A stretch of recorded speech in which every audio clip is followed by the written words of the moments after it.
Thackeray Binks is startled awake to find that his sister, Emily, is missing from their shared room. He notices a plume of purple smoke in the woods where the witches live and runs to find his sister. He attempts to save her, but is too late.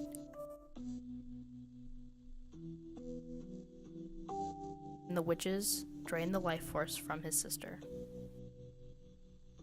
As punishment, the three witches transform Thackeray Binks into an immortal cat. Before their death, Winifred casts a spell on a black flame candle, saying that if a virgin lights it on Halloween, the three sisters will come back to life. The townspeople demand answers about their children, but receive none, so they hang the witches. Thackeray is left to guard the house and the candle, hoping no one will light it and bring them back. In order to fully understand the opening of this movie, we must look deeper into the traditions and values of Salem in the 1600s. The village at this time had about 600 people and was considered New England's most contentious community. Religion was held above all else, and the people of Salem believed that the ultimate purity was being a virgin, and that a woman's ultimate sin was to dominate a man. Virginity and purity were prized, and displays of feminine sexuality were limited to small displays of fine clothing or a modest hairstyle. Marriages at this time were facilitated to gain power or wealth, but never for love or attraction. Taking into consideration the views on virginity at this time, Winifred's spell before their death begins to make more sense. The fact that virginity was valued so much would lead to a greater number of virgins in the village, and to a greater chance that the Sanderson sisters would be brought back to life sooner rather than later.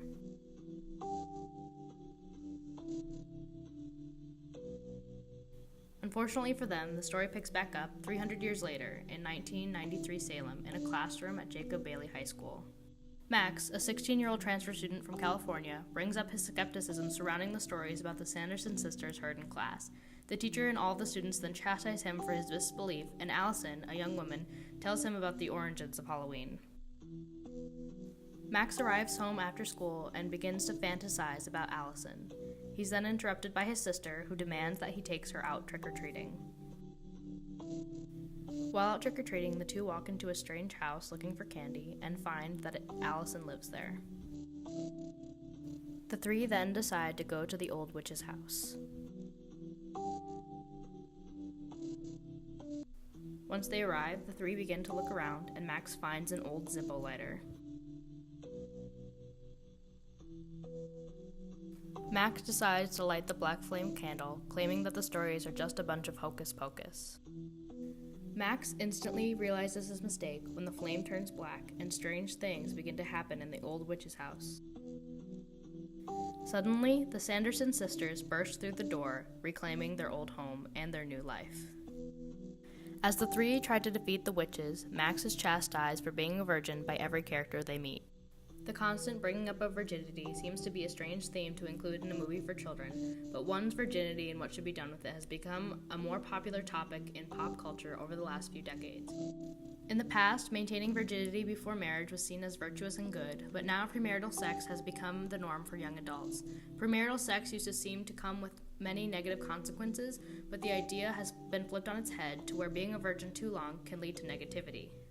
Most people develop their first serious and loving romantic relationship at age 17, and the median age of a first marriage in the US is 26. Serious and sexual relationships have become more expected and socially enforced through pressure from peers and the media.